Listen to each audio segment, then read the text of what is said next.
Be live. Welcome to the Dom Skiing channel, your one-stop shop for the Mariners storylines on Seattle's minds. And what are we doing? We got baseball today. I gotta get my hat on. Hold on. Okay, there we go. There we go. Can't have baseball without your baseball hat. All right. Wait for a minute. See if we can get people to pop in here. We're gonna be doing a whole lot of spring training previews in the how long? 42 minutes till first pitch of spring training. Gonna go ahead and share this stream out on Twitter, out on Facebook, Instagram, all that good stuff. And make sure that we can get some people in here. Answer any of your guys' questions. This is gonna serve as some bold predictions for spring training. Gonna update our Mariners organization depth chart. We are going to preview this game, update the depth chart for the organization that we were working on. We're gonna do some bold predictions basically for spring training. Let's see if I can get this tweet out correctly. There we go.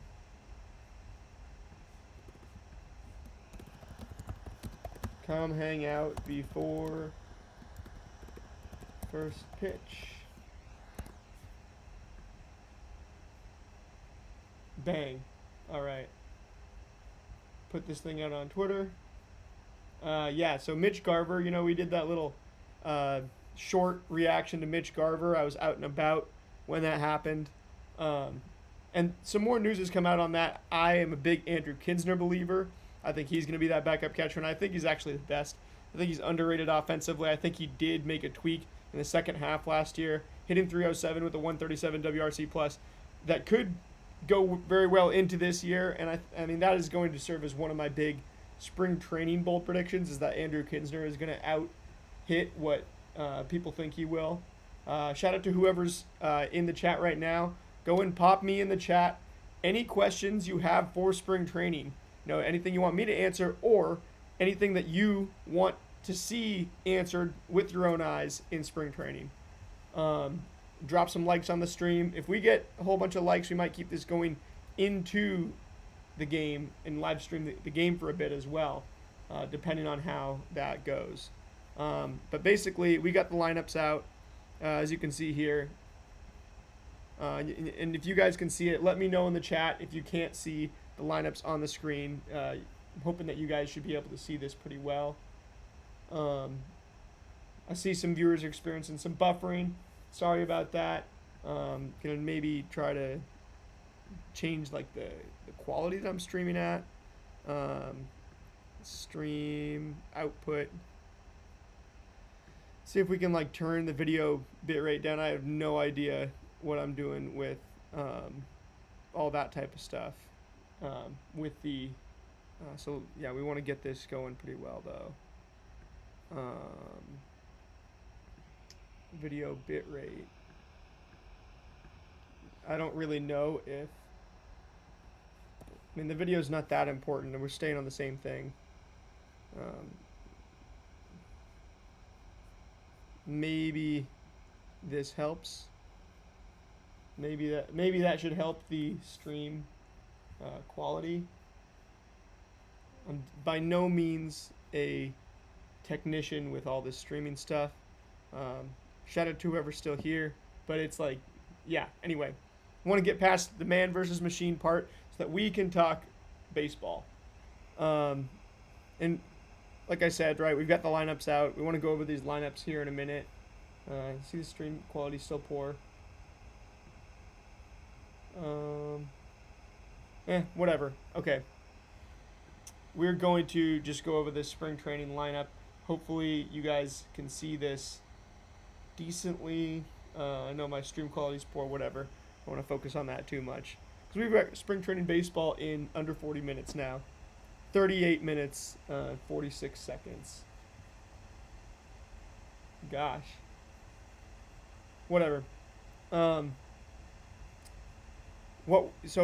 for the Padres, they've got pretty much a major league lineup out here. They got Xander Bogaerts, Jackson Merrill, Manny Machado, Tatis, Cronenworth, Then they've got Castellanos, who they signed just this past Saturday. They've got Luis Campusano, who a little bit of a nice catcher pull there. I think he's a little bit of an underrated catcher. None of those stats, that Statcast stuff you see right there, is qualifiers.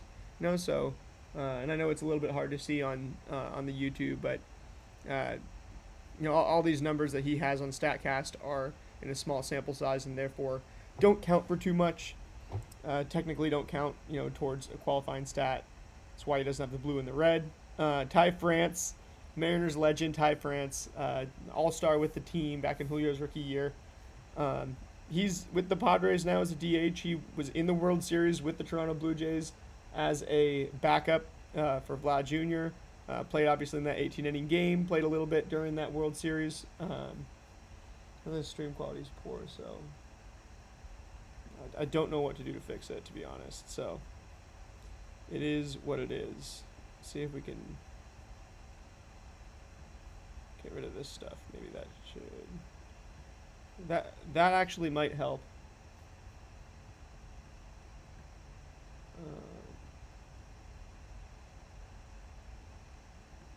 No, I think this is going to be all right. I think that should help, and we should be in a lot better shape.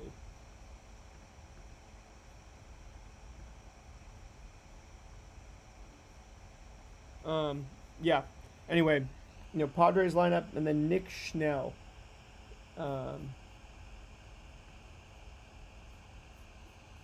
Something with this stream is really going wrong. You guys see why I don't do the live stuff now? When I did that pod with Mariners Mojo, right? Mariner Mojo, it's like I just want the thing to work, and even part of the reason that it was. Part of the reason that it was so, it took me like 24 hours to get it uploaded was because of the whole man versus machine thing that we're experiencing right now. I wonder if the audio is good. If you're in here, let me know if you can at least hear me talk, even if you can't necessarily see. I'm like a kind of a buffering mess when it comes to the camera. I'll even just delete the camera. I'll do whatever I gotta do to make this thing easy and work. Hopefully Mariners TV doesn't have these same problems broadcasting their first game ever. Not only spring training for the players, but for Mariners TV, right? Fans who bought it are gonna get to watch the game on Mariners TV today. And all the production crew, we talk about that sometimes when we talk about Root Sports, and thank you to the production team and everything. Hopefully Mariners TV looks good today. That's honestly one of the biggest questions that I have. One of the biggest questions for all of spring training, especially within Mariners fandom, right? Is Mariners TV going to look good? Because not only a trial for a lot of these players, but for Mariners TV as well. Now we're going to go over this Mariners lineup because, the Mariners obviously.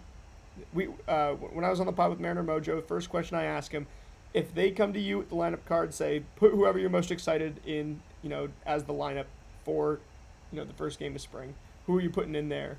And it's pretty close. There's some of the spots that are kind of what they said, but not all of them. So looking at it, Julio DHing just to get some of those reps in there before he goes to the WBC and stuff. Don't want to play him in the field too much. He was an Iron Man last year. It was quite a bit. Okay. Let's see. Let's see if we can do something to help the stream health. I know it is not doing well. I know it was better when we did the Donovan stream. That's the funny thing, is that it's just not very good right now, but it's been good, been a whole lot better in the past.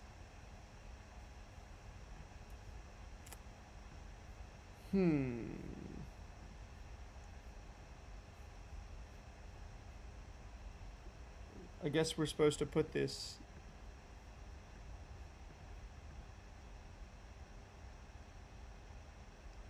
Let's see if we can do this.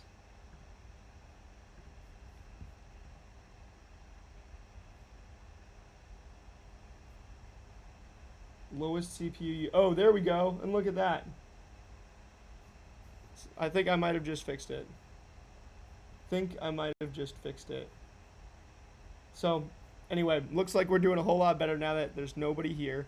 So, that's pretty awesome, right? I think we're going to go ahead and share this thing on...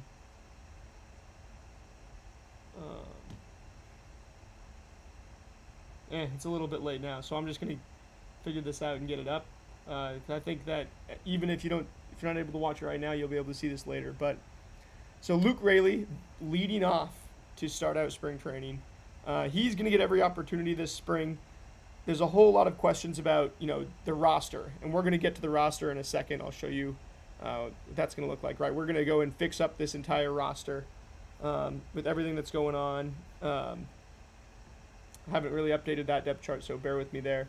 But we look at this lineup, right? Luke Raley getting a chance to bat leadoff. Luke Raley getting a chance to play center field. Can he be the outfield depth, the fourth outfielder that you really need? Because Rob Refsnyder can zone as the DHs. Honestly, you'd rather not have them be in the outfield. They're great bench bats when the opponent is bringing in relievers as well, in spite of being in that platoon, right, and probably sitting out for each other. They're going to be great to bring in later in the game in that regard too. So Raley leading off, going to get a whole lot of chances this spring. Raley is a hard player with the eye test though, because he's got the power, he's got the speed. His plate approach sometimes is, I don't want to say it's like quote unquote boring, but he's just really picking his spots and being deliberate and being kind of cautious, almost not kind of scared of swinging at wrong pitches. And so he's just trying to have a good plate approach, walk. And then eventually, he'll put some swings on balls and the natural power takes over, the natural skills take over. That's why he almost became an all-star with the Rays back in, I forget exactly which year it was. There's a reason organizations with great scouting, teams have liked Luke Raley. You had the Dodgers, the Rays, and the Mariners. Three of the teams you could argue all top 5, top 10 scouting departments for sure in the majors.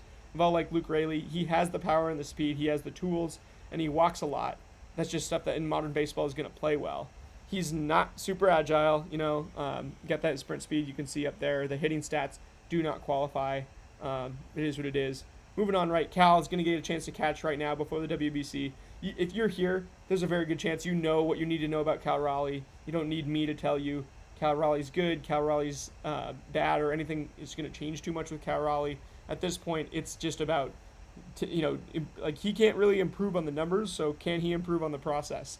Can he improve on just staying super consistent? And, with consistency as a virtue, the longer you do it, the more you're going to improve. So expect Cal Raleigh to just be consistent, just try to go 1-0, as we say on this channel.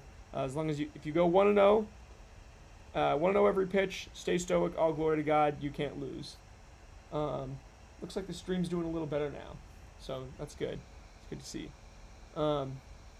Then we've got Julio DHing. With Julio, he's had such a tough runway with Aprils and Mays. In terms of how good is he going to be in those months leading up to the summer where he takes off. And really, everybody almost has mentioned this so far. If Julio Rodriguez hits average, if he can just have some average stats in April and May, he's going to be a monster in the summer months. That's who he is at this point. He just needs to not Blake Snell or Dylan Cease it up from the hitting side, where he is, he's really, really bad, and then he's really good. If he can just be, raise that baseline just a little bit. He's, it's funny we talked about with Luke Raley, all the, the power and speed and the skills taking over. With Julio, that needs to happen as well.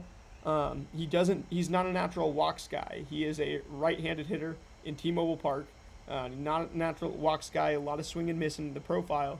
But also, I thought one thing he did last year that was really good that I'm excited to see continue is he was just his plate approach and his plate discipline in terms of deciding when to swing at pitches, I thought got a lot better and clicked in the second half of last year, where he became, the 6th finisher in the MVP race. He wasn't making his swing decisions like right away. He was waiting until the pitch was coming out of the hand, and as soon as once the pitch comes out of the hand, it was consistently, oh, I'm swinging at it, oh, I'm not. It wasn't frantic in the second half of the year for Julio at the plate. He got a lot more relaxed, and when Julio is relaxed, then he's running routes effortlessly like Justin Jefferson. He can be the Justin Jefferson of baseball. Justin Jefferson can have bad weeks in football. I'm sure you probably play fantasy football, fantasy baseball, similar deal with Julio Rodriguez. But with Julio, as long as we see those swing decisions be deliberate early on in spring training, obviously don't care what the stats are. We know those are going to pile up during, the regular season. So Julio, good swing decisions. That's what we're looking for. Josh Naylor, and really decisive swing decisions, deliberate. As soon as the ball is coming out of the hand, you want to see Julio checking the swing. Want to see Julio, or just committing to the swing, and he's going to swing and miss, and that's just part of it. But deliberate swing decisions for Julio is the key right now.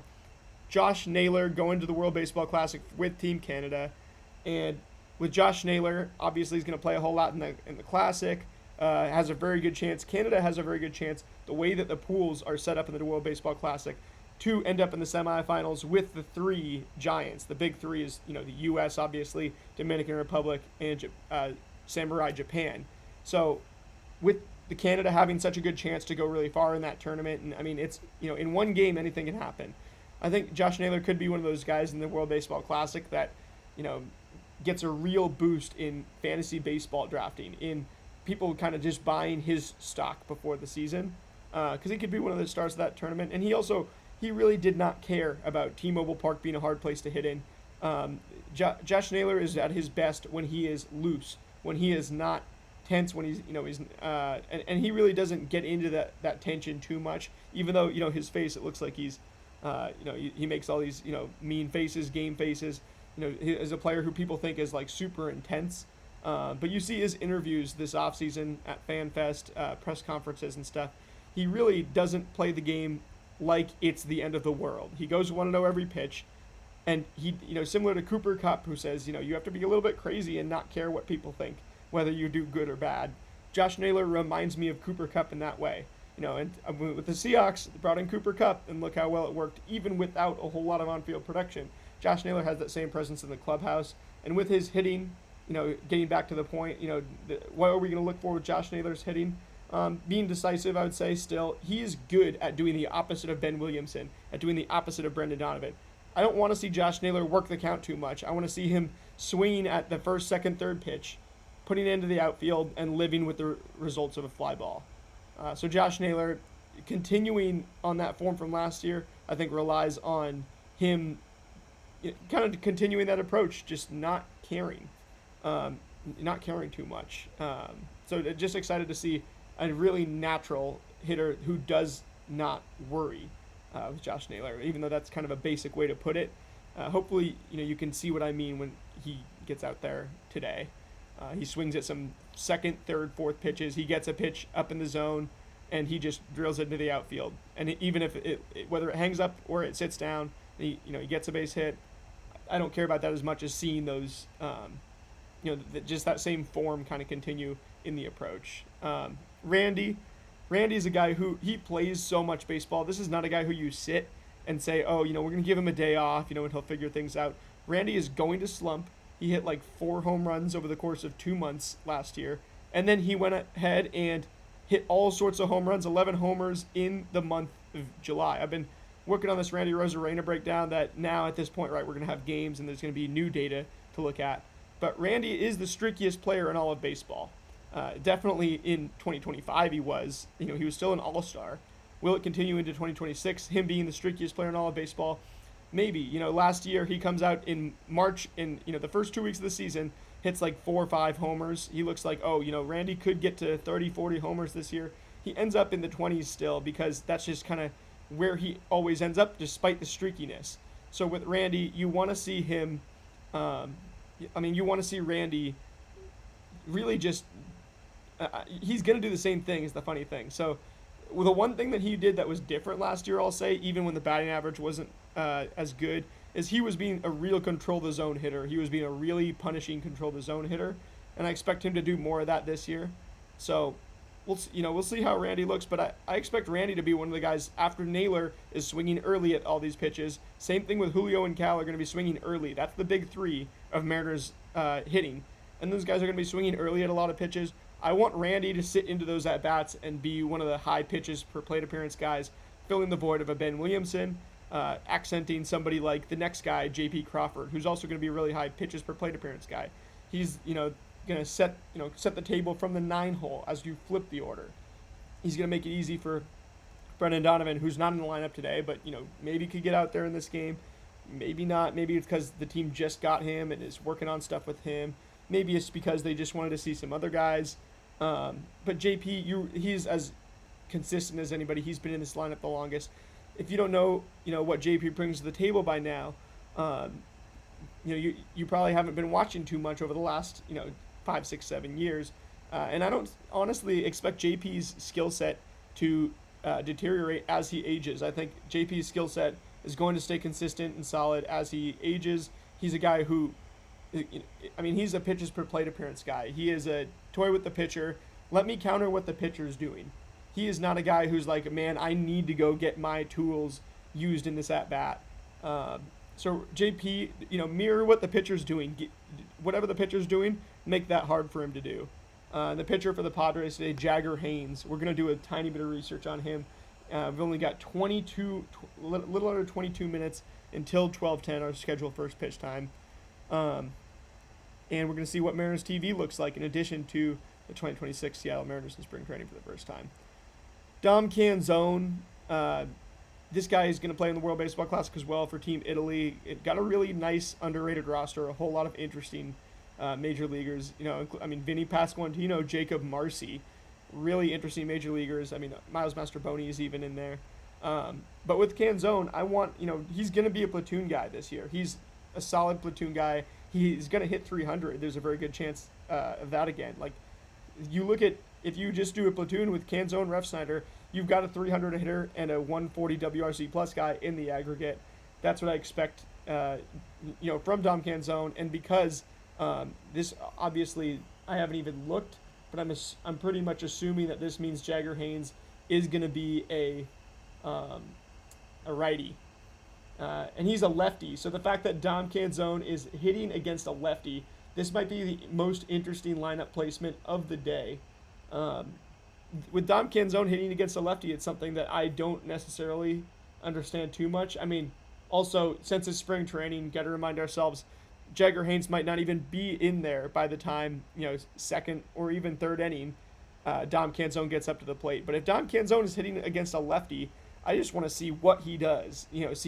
Is there a plan there? Or is it just like, get the most out of this at bat, even though it's not that advantageous of a situation for me if I'm Canzone. That is really kind of just a question mark. Why is Canzone hitting against a lefty? Or if he does, right, then maybe it's just practice for when he comes up against a reliever in the season, and they can't, the team can't pinch hit for him or plan around Dom, making sure that Dom Canzone doesn't get into a tough spot. It's like, okay, you're in a tough spot now, Dom Canzone. What do you do? Or if they end up putting a righty in, just match that righty. Just do your usual approach. Be a golfer. Don't swing at everything. Do some practice swings like a golfer almost, right? And then golf one into the seats or into the outfield, into the gap. And Canzone, quality of contact is big for him. You can see, doesn't qualify with these numbers, but you got the 92.3 average exit velocity there last season. That's the highest in this lineup. That's higher than Cal Raleigh. That's higher than Julio, right? Does Dom Canzone have more power than those guys? No, but he picks his spots and against righties so much that, if you see Dom Canzone come up against a righty, you want to see some exit velocities. So that's a big thing with him. And it'll be interesting to see, does he end up hitting against that a lefty, right? If Jagger Haynes stays in there and have to kind of just be cautious, or does he get a righty and get to kind of unleash the Kraken? Then the last two spots in the lineup, Michael Arroyo and Colt Emerson. These are the newest guys for Mariners fans. If you've been watching the team, right, these are the guys who you just haven't seen that much with your eyes. You've heard everything this offseason. Michael Arroyo and Colt Emerson from the radio, from FanFest, from spring training early on. Colt Emerson. Okay, I'm going to talk about Arroyo first because Arroyo is a guy who Justin Hollander went out of his way at FanFest to say, I think this guy, Michael Arroyo, is somebody who's a little bit underrated, and you're going to see him get a lot of hits in a Mariners uniform. That's a direct quote, but, getting hits in a Mariners uniform. Then he also, just says, like, this guy can contribute at some point this year. What would be really interesting for this roster is if Michael Arroyo goes out and hits 400 in spring training. He is just slapping the ball all over the yard. He looks advanced. Even against Cactus League competition doesn't mean as much. And then you have to put him right back in AAA to begin the year. I mean, it definitely puts a little bit of pressure on Cole Young because while you weren't going to replace Cole Young, who's a league model darling, who has great strikeout to walk ratios, who's super modern, you're not going to replace him with an older guy who doesn't fit a modern build as much. Just to quote unquote win now, and you're also not even going to interrupt his plan to put Brendan Donovan there. If you've got Michael Arroyo kicking the door down and trying to get into the major league lineup, that just causes a pretty interesting situation where you either Luke Raley probably ends up off the team because you're going to have to fit some guys onto the bench, or Leo Rivas, even though he is the utility guy. Now that you have Brendan Donovan, who's the super utility. I mean, you could end up with a straight platoon of Cole Young as the lefty, Michael Arroyo as the righty at second base. When I had Mariner Mojo on the pod the other day, and check out that pod if you haven't already. Good stuff, a lot of good stuff there. Very fun talking to them and stuff. But they were talking about, right, Cole Young basically has this job on lock. He was the one that we are even more excited to see. But Michael Arroyo is more exciting in the unknown. We know almost nothing about Michael Arroyo other than what we've heard. So, exciting to see Michael Arroyo and make our own judgments. I might have to do if Michael Arroyo gets off to a hot start, I'll be doing a Michael Arroyo breakdown in spring training because he's somebody who, this guy's probably going to play for the Mariners in 2026 at some point. And he could make things really interesting if he's hitting the cover off the baseball in spring. Colt Emerson, last spot in the lineup, the 9-hole. You want to give him some protection. But you want to fit him in the lineup at third. You want him to get these reps. He has a chance to win the job. He is in the Julio spot of 2022, where Julio, the main thing that stands out to me, right, is remember Julio was so aggressive on the base paths. He was tearing the cover off the baseball in spring training. He ended up with a good batting average too, to the point where the approach wasn't the main focus, and it was never really as bad as it looked. That like the first month of his major league career when he's getting, these bad batting averages and stuff. But Julio, he just kicked the door down and made the opening day roster, and it wasn't announced until a couple days before the season, but it was to the point where, the Mariners didn't have a choice. If they wanted to say, hey, we're serious about competing this year, and they were, right? That was the year that ended the drought. They weren't going to be able to sell the idea of, oh, yeah, we're going to put, I don't even remember who the alternatives were at that point. You had Taylor Trammell still in the roster. You had, a bunch of these other kind of guys that were just guys that were looking for playing time, but you had to bring Julio up at that point and get him in there. Colt Emerson is in that same spot. He's a very different player. He is not some natural speedster wide receiver type of athlete. He is more of he's more of somewhere between a Kyle Seager and a Kyle Tucker. And, that's kind of what I'm expecting from him. It sounds pretty crazy, but you remember when Kyle Seager came up, he had a baby face. He looked really young. He was pretty young as well. And then he immediately just started being one of the best offensive contributors on the team because he was pretty advanced. He just had really good skills, and he was a mature guy too. He never was way too high, way too low. Clearly had fun playing the game of baseball. But with Colt Emerson and Michael Arroyo, the main thing with those guys is just how do they look. I'm not going to go in with any preconceived notions or too many biases. Not going to look at the scouting reports too much because it's I just want to see what I can get off the eye test from actually watching these guys. And I'm going to be honest, everybody else, probably tell you the same thing. You haven't you've seen clips on Twitter, you've seen clips on Instagram. You haven't seen Colt Emerson in an actual major league game, or in a baseball game, let alone, right? You've seen high school clips when he was drafted. You've seen all these clips of Colt Emerson playing baseball, but seeing Colt Emerson actually in the context of a baseball game you're watching, that's and him and Michael Arroyo are going to be taking some notes. We'll review it later today. Going to do it post game after this game. So if you've been here, shout out to everybody who tuned into the stream. And after the game, we're going to do a little post game and talk about what we did see in the first game.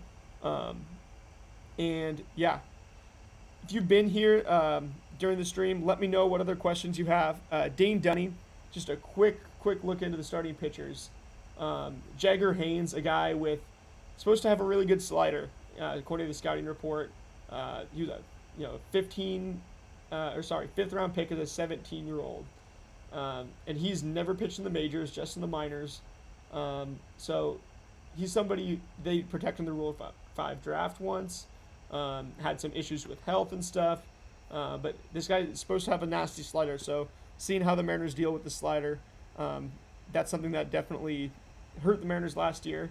And when they were hitting the slider, like that Detroit series right before the All-Star break, they started going in and helped the hot streaks. So going to be interesting to see, fastball, slider, changeup guy, 3-pitch guy.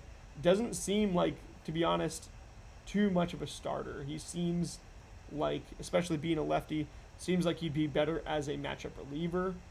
Number 10 prospect in the Padres system, 6'3", 170, 23 years old, out of high school. So we'll see what happens with Jagger Haynes.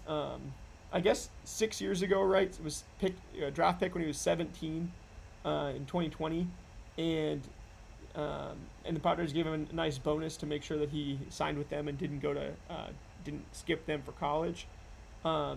He's had elbow issues and stuff that's prevented him from making the majors in 6 years. He actually didn't pitch till 2023. So 3 years of recovering from injuries and getting to the point where he could pitch in A-ball, and then 2 years working his way up through high A, and then double A last year is where he was. So odds are he starts this year in triple A, but the Padres really are in, them throwing him out there in the first game means they're thinking, if we need some lefty help in our bullpen this season, we can turn to Jagger Haynes. It'd be interesting to see how the Mariners do with that. Maybe that's why Brendan Donovan isn't in the lineup, just trying to look for reasons. Not that he will be a platoon guy this year. And then Dane Dunning for the Mariners. What's interesting here, barely uses a four-seam 0.5% of the time, and then a curve 3% of the time. 40% cutter, 30% sinker guy, 9% slider, 18% change. That's it according to last year. Don't know what we're going to get from him. Just kind of curious to see. And put in the chat if you're here, how many pitches do you think Dane Dunning throws today? He had 6 different pitches last year.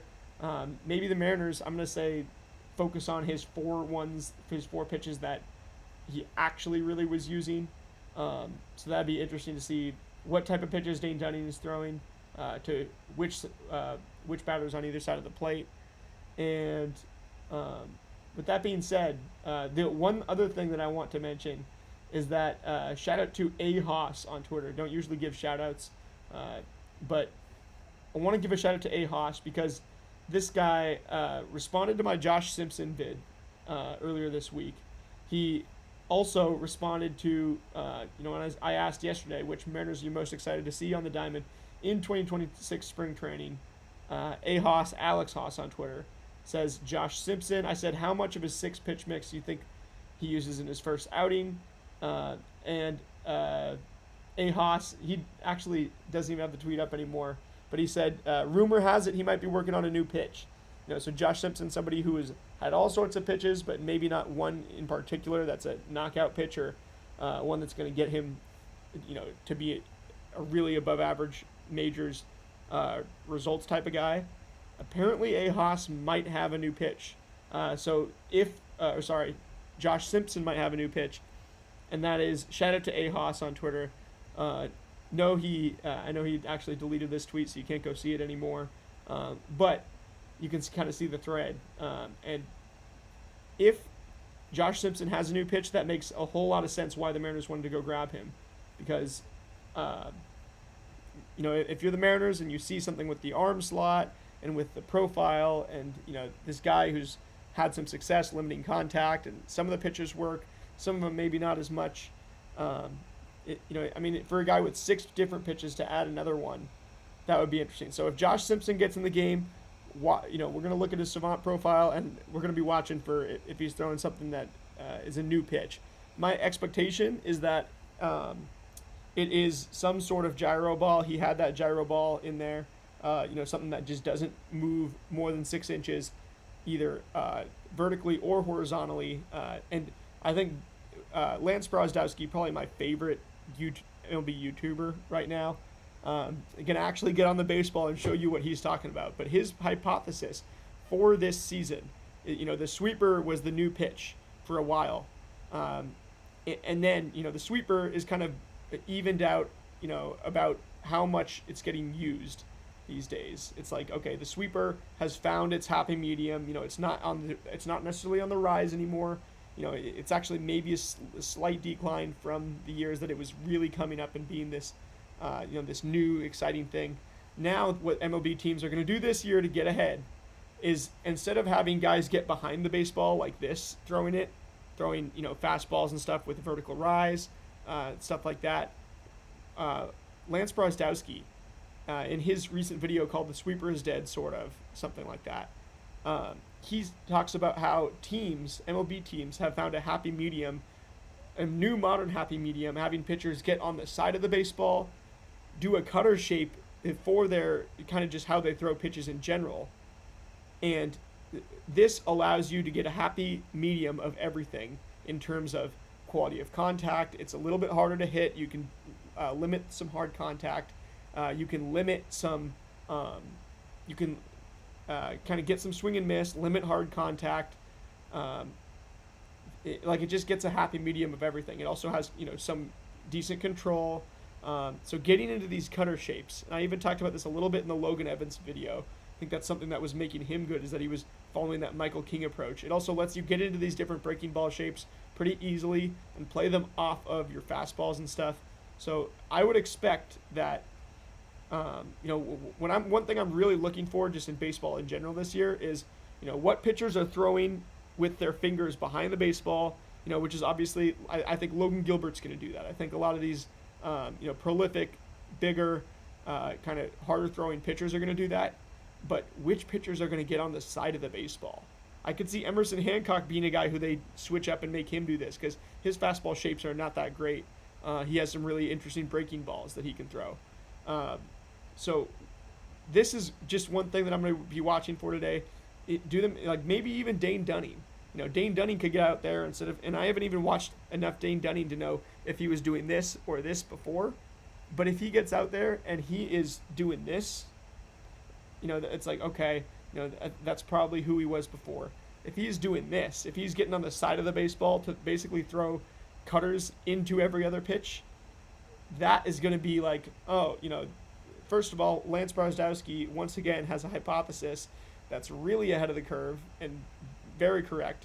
And second of all, is like, that might be where baseball is going this year, and the Mariners are part of that trend as well. So that's just something to watch out for. I think, Josh Simpson could be part of that. A lot of these, kind of arms that they added to, the big pile of relievers that they have, could be part of that. But anyway, we've only got we got under 5 minutes until first pitch. So I'm going to get off here. Thank you guys for watching, if you did. And, I'll see you guys after. I'm not sure yet if I'm going to do a stream or if I'm going to do just a regular video recapping.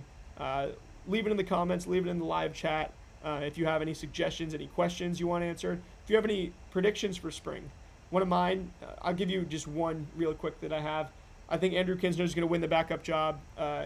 It's the most kind of sensible way for the team to go, and I think Andrew Kinsner is going to have a really good offensive spring. So let me know who you think is going to have a good spring on offense, or anything else, questions or ideas you have for spring training.